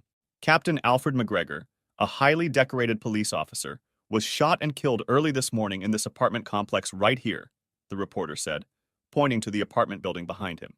According to authorities we spoke with, the shooting occurred during an arrest that was made as a result of an investigation into a conspiracy to sell stolen prescription drugs.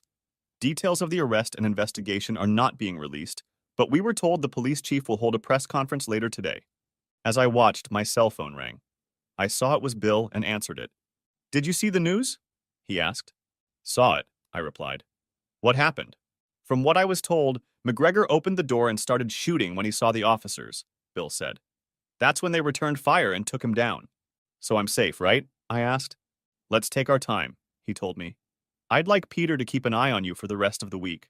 I don't think McGregor has anyone who will be after you, but let's be cautious. Sounds good to me, I said. Have a good day, he said. I'll talk to you later. Thanks, I said, and ended the conversation. I looked at Peter. Looks like you're staying here for the rest of the week, I said. Do you need to buy anything for the first time? He shook his head.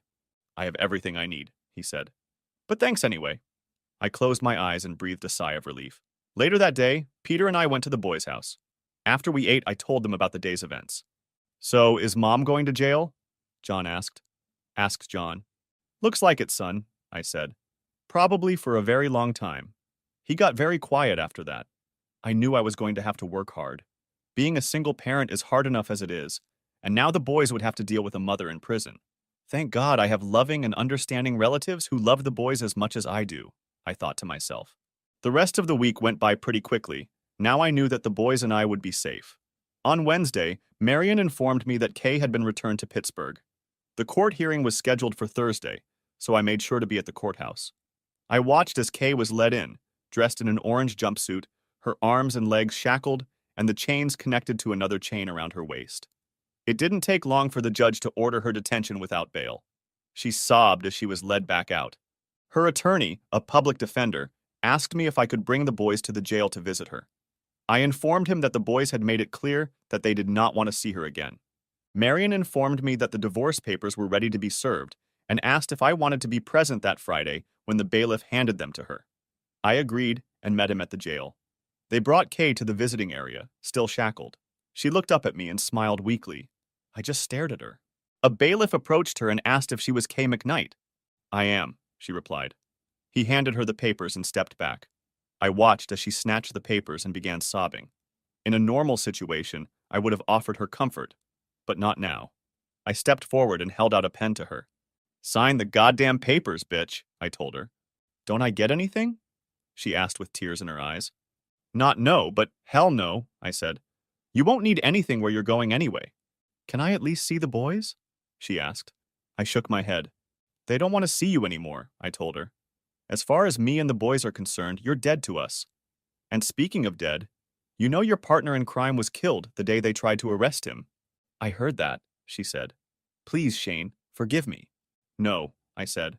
I loved you with all my heart for 13 years or more, And what have you repaid me with? By lying, cheating, and denying me the chance to have children of my own. I hate you with every fiber of my being, and I will never, ever forgive you for what you did to us. Now sign the goddamn divorce papers and be done with it. Sobbing, she slowly picked up the pen and signed the papers on all the lines Marion had marked. When she was done, I handed the packet of papers to the bailiff. Thank you, he said. I'll return them to Mrs. Hawkins, and she'll file them with the court. I watched him walk away, then turned to Kay again. I just want to know one thing, Kay, I said. She looked up at me. What? She asked. Why? Asked me. Why did you do it? She shrugged. I don't know, she said. Because I wanted to, and I could, I guess. And look where that got you, I asked. I shook my head. You're in serious trouble. But it's not my problem anymore. I looked around the gloomy room. You know, I have a feeling you're going to die behind walls like these. And you know what? No, Shane. What? She asked. I can't wait to pee on your grave when you do, I said, returning her own words to her. She started sobbing, but I didn't care. One last thing, from me and the guys, I added. What? She asked, looking more wistful than I'd ever seen her before. I raised both hands and extended my middle fingers. Screw you, bitch, I said, and turned away. I heard her sobbing uncontrollably as I walked away. Too bad, I thought. Epilogue. Kay's murder-for-hire trial went pretty quickly. Since the boys were also the target of her plan, she was sentenced to a term ranging from 25 years to life. The federal drug investigation dragged on for several more months, and Kay ended up getting an additional life sentence for her role in what prosecutors officially called a criminal enterprise. She could have been sentenced to death because the drugs she gave McGregor were ultimately linked to at least 2 deaths. Dan was tried separately for his role and was also sentenced to life in prison. My boys and I went on with our lives. They never wanted to visit their mother, so I respected their wishes and didn't insist on it, although Cliff and Julie did visit their daughter once a month. It took some time to get used to being single parents. Cliff and Julie helped out a lot, and the boys enjoyed spending time with their grandparents. Julie kept urging me to find a nice girl and settle down, but I just wasn't ready. After what Kay had done, I wasn't sure I could trust or love another woman again. However, a couple weeks after Kay signed the divorce papers, I had a vasectomy reversal, even though the doctor said it might be a long time before I could father children. A few weeks after Kay signed the divorce papers, Marion contacted me and said she had something for me. What? I asked. You need to come by my office, she said. So I went. When I arrived, she pulled out a bottle of champagne, which she kept in an ice bucket, and poured a couple glasses. One of them she held out to me along with an envelope. Go ahead and open it, she said. I opened the envelope and found a check for $5 million, signed by Dr. Winstead. I looked at her, shocked. How did you manage that? I asked. Well, she said, I convinced Dr. Winstead that it was in his best interest to settle with you. After I pointed out the potentially devastating and embarrassing divorce his wife would almost certainly want, and the damage to his reputation as a scientist and healer, he decided to enter into an out-of-court agreement rather than try to explain why he forced you to undergo an unnecessary medical procedure after your wife became pregnant. Wow, I said. Remind me never to get on your bad side. She laughed. By the way, that's your after-tax profit, she said. He also paid all your fees and expenses. He must be a very rich man, I said. She shook her head. He is, she said. Just last year alone, he gave more to charity than he did this year, so he's not that bad off. She raised her glass in a toast, and I joined her. My self-exile from women lasted about 5 years. That's when I met Lori Reynolds, one of John's teachers. Like me, she was a single-parent family with one son, a year younger than John. She too was divorced and trusted men about as much as I trusted women. We dated for about a year until I got up the courage to pop the question. She said yes, and a couple months later we were married. About a year after that, she gave birth to a baby girl, Sarah Jane, named after both of our mothers. Tears filled my eyes as I held that little ball of joy in my arms for the first time. Lori realized that Sarah was the first baby I had actually given birth to and hugged me tightly. I called the boys and their grandparents into the room and turned Sarah around so they could see her. Boys, I said, looking at Cliff and Julie. Meet your new sister, Sarah Jane. They immediately snuggled up to her, and I knew it was going to be okay. While Lori, the kids, and I moved on with our lives, Kay's life went downhill and continued for about 6 more years after Sarah was born. A few months after her first conviction, Kay was diagnosed with HIV and was separated from the rest of the inmates. She died of full-blown AIDS about 13 years after her initial diagnosis. Since no one wanted to claim her body, she was buried in Potter's Field with a simple plaque with her inmate number. I wanted so badly to fulfill my promise to pee on her grave, but Lori convinced me otherwise. "Come on, sit here with me," she said as I walked out onto the back porch. When I sat down, she poured me a cup of her chamomile tea. I thanked her and took a sip, savoring the flavor. She looked at me for a moment before saying something. "Shane, I know how hard it was for you to get over what Kay did, but you have to let it go and move forward," she said. "It's hard, baby," I said, "and it still hurts like hell." "I know," she said. "You know, if I thought it would do any good, I'd go with you and piss on her grave with you. You know that, don't you?" I nodded my head. "Yes," I said. "But now she's gone, and she can never hurt you again," Lori said. "Look at it this way. Kay suffered from AIDS for almost as long as you were married to her. She died in that horrible place, unloved, unforgiven, abandoned, and forgotten by everyone. She paid the ultimate price for what she did. What else can you do?" I had to admit she was right. "Have you told the boys yet?" she asked. By this time, all the boys had left home and were in college. "I told John and Robert," I replied. "At first they thought I was talking about you. Then I told them I meant their own mother." "How did they take that?" she asked. "They didn't seem to care," I said. "And what does that tell you?" she asked. "Probably about them moving on with their lives," I said in response. "That's right," she said. "They've moved on with themselves. And so should you. Shane, you're the best husband a girl could wish for, and you're the best father any child could dream of. Think about it. You loved and raised John and Robert even after you found out you weren't their biological father. You took in and adopted Mark even though you weren't his biological father. He's a good boy," I said. She smiled. "Thanks in large part to you," she said. "You taught him what it means to be a man, and I know for a fact that he considers you his real father." We looked at Sarah, who was playing in the yard. "Didn't you tell me once that Kay wanted that Dan guy to give her a daughter?" asked Lori. "Yeah, that's right," I replied. It seemed like an eternity had passed since that fateful Friday night, but I still hadn't forgotten her words. "Just think about it," Lori said. "If she hadn't been so stupid and greedy and selfish, you could have given her that daughter, and Sarah would never have been born." I had to admit she was right. I hadn't thought about the irony of the whole situation before. I kissed my wife. Suddenly, I heard Sarah come toward us, holding a white flower with 3 petals. "Daddy," she said, "look what I have for you." I looked up as she held out the flower to me. I recognized it as a white trillium, a flower that grew in abundance in area parks. Kay often made small bouquets of them. I liked the white variety, but hated the rotten smell of the red ones. "Thank you, dear," I said. "That woman said you really like them," Sarah said. Lori and I looked around the yard but didn't see anyone. "Which lady?" asked Lori. "That one over there," said Sarah, pointing to the part of the yard where she was playing. We looked, but didn't see anyone. Goosebumps ran down my spine, and we looked at each other. There was no sign that anyone was there. "What else did the woman say?" asked Lori. Sarah shrugged her shoulders. "She said to tell you that she's sorry for everything and wants you to forgive her," Sarah said, looking at me. I still couldn't see anyone, but I noticed the vegetation swaying slightly, as if touched by a light breeze. We felt a sudden gust of cold air, but it disappeared as quickly as it had appeared. I looked at Lori, tears glistening in my eyes. I nodded my head. "I guess it's time," I said, knowing this was going to be the hardest thing I'd ever done. Lori smiled, and Sarah put her arms around my neck. After all, Kay is now dead and buried, a part of my past. These 2 girls are my present and future, I thought, and they deserve my full love and attention. "I forgive you, Kay," I whispered, looking up at the sky. Sarah hugged me tighter and kissed my cheek. "I love you, Daddy," she said. "Thank you." She slid off my lap and ran back into the yard. I looked at my wife, wondering what the hell had just happened.